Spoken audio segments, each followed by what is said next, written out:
আসসালামু আলাইকুম। ঈদ মোবারক সবাইকে। ঈদ মোবারকের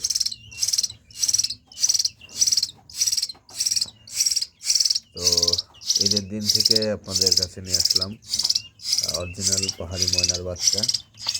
দেখতে পাচ্ছেন এটা অলরেডি পাখা উঠে গেছে, আর এগুলোর পাখা লোম উঠতেছে মাত্র।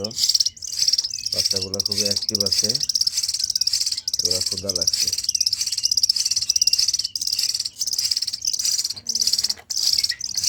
ছাড়, দেখতে পাচ্ছেন অরিজিনাল পাহাড়ি ময়না, সোনালী ময়না।